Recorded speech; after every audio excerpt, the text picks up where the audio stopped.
Before Greg, before Remington, and before pretty much anyone that I knew that was doing the flexible dieting lifestyle, I found Flexible Dieting Lifestyle, or Zach, and he always made banger type of recipes. So it has been a long time coming that I review one of his. And it just so happens that I am making a frosted animal cracker blizzard from Dairy Queen as my next anabolic milkshake, and he just released an animal cracker frosting that I need for the milkshake. So today, in the anabolic laboratory, we will be making a frosting.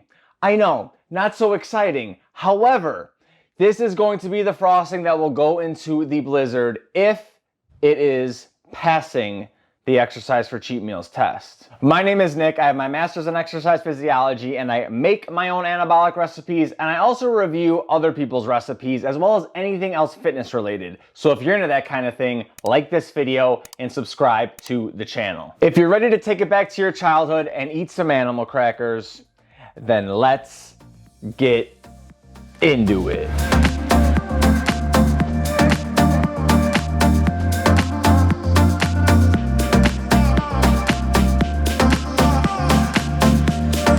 Honestly, this came about super randomly. I was going to do an FDL recipe regardless. And what a lot of the creators look for is a video that's doing pretty well. This video is doing extremely well, so I went to it to check it out. And at the start, I see the animal crackers that I have to use for my Dairy Queen Blizzard. And I was like, this is like a match made in heaven. So these are the exact ones that he uses. These are the exact ones that I'm going to use in my Blizzard. And I already have them all chopped up and ready. This is a super simple recipe. We're just gonna get everything into the bowl and we're gonna mix. But there is one little hiccup, and we will talk about that in just a minute. What's kind of weird is he calls for 220 grams of fat-free cream cheese. When these things, I got no nails, so this is not gonna open. When these cream cheeses come in 226 grams. Yeah, 226 and a half. So I'm gonna take out the 6 grams. Then we got our Greek yogurt. Now he calls for a whey casein blend, AKA PE Science. And I don't have a whey casein blend, but I do have casein and whey separately because I'm going to start baking here in the very, very near future. And I know I need casein, and these are both unflavored. So I don't know what actual ratio that they use. Could be 60-40, could be 55-45, but I don't know that. So I'm just gonna go off of, okay, well, since I don't know, I'm gonna use half and half. So I'm gonna put 22.5 grams of each. He also calls for a vanilla to be this protein powder. So instead of adding vanilla protein powder, since these are unflavored, I'm going to add about 2 grams of vanilla. Now, in my opinion, it is a downside that you do need a whey casein blend, but that's not even where I have a beef. My beef is that almost all of his recipes call for this protein powder, cookie butter, whatever you want to call it. And not only is the PE Science brand expensive, but that's one thing.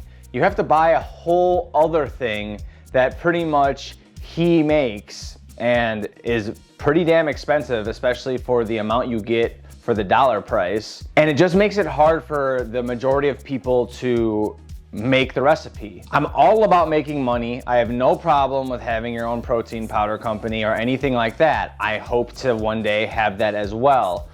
But to also add on like 2 exclusive things that you're supposed to have for most of the recipes at least, it's kind of disheartening because to tell you the truth, I have been a big fan of Zach's for a very long time. I actually got into him before anybody else. When I said that at the start of the video, I wasn't joking. And the fact that I bought a cookbook from him, I bought one of the dessert cookbooks, super stoked. I go to my top 2 or 3 recipes that I see in like the table of contents that I want to make, and they all call for cookie butter. Why does that suck? Not only did I pay $50 for this book, but now I can't use the book because it's cookie butter. So I'm like, okay, and he has like a table of contents where you can use alternatives. I used the alternatives and it didn't turn out that well. Now I have tried a couple of his other recipes that were really good that didn't call for cookie butter, but it just kind of stinks that you have to have this cookie butter, especially when you bought the protein, you bought the cookbook, and now it's like you have to buy the cookie butter too. To me, like I said, too much, but you know, some people will buy everything to make sure the recipe is correct, and maybe some people know how to substitute it. But essentially, I looked up the ingredients of the cake batter cookie butter, and most of it is casein and whey, and then like colors and everything to make it look birthday cake-like. So I'm gonna put in about a half gram of salt and a couple grams of sweetener. And also for the other 15 grams, I'm gonna go half and half, again, casein and whey.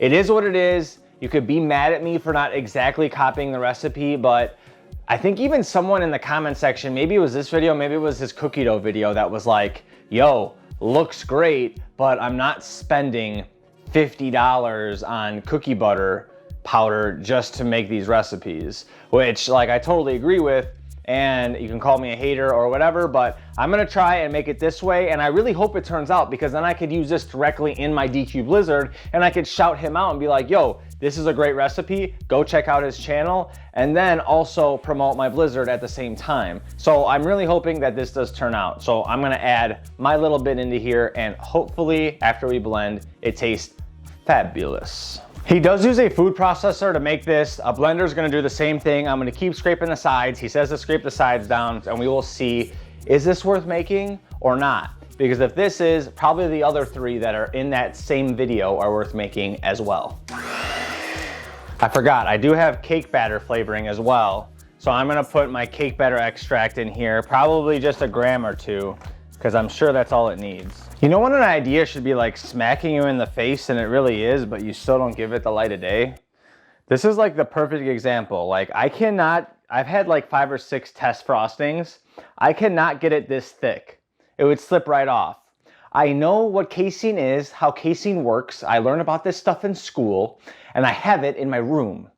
Yet somehow, I haven't tried to use even a little bit of casein to try to thicken it up. No, Nick, don't do that. That would be the smart idea. But, you know, we're here, and it's all about learning. And today, I am learning. Like, that is crazy how thick it is. Let's see.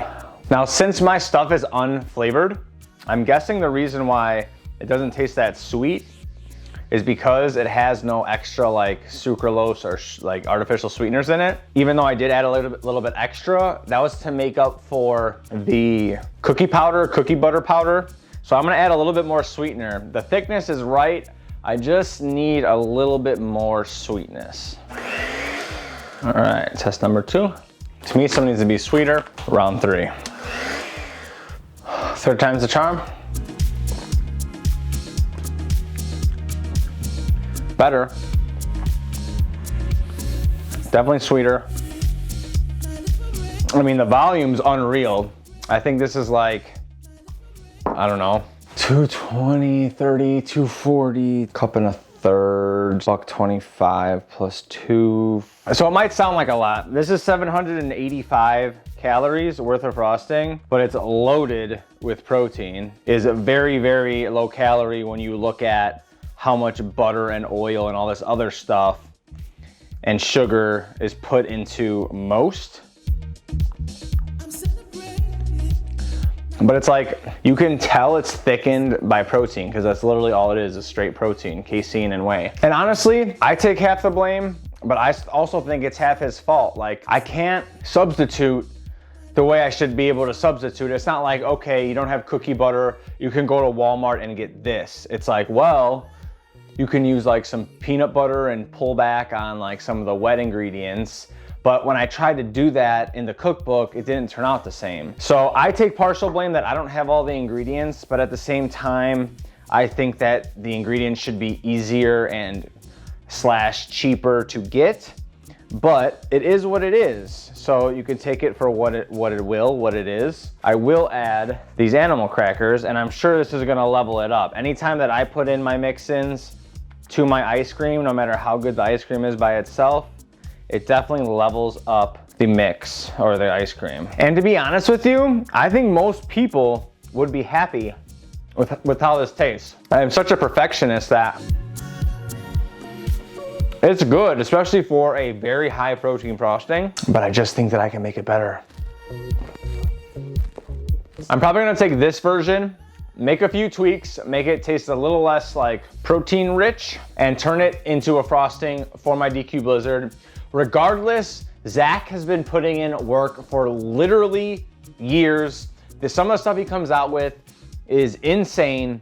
And any of like the hot recipes, as long as you have an air fryer or whatever is needed to actually make those recipes, you can make with anything that you have at your house or something you can go and get at Walmart or wherever. So I highly recommend you go check out Flexible Dieting Lifestyle. He is one of the OGs in, especially on YouTube, in flexible dieting, if it fits your macros, anabolic, whatever you wanna call it. He's one of the guys that has really, at least on YouTube for sure, like pioneered the you can pretty much eat what you want and still lose weight type of trend.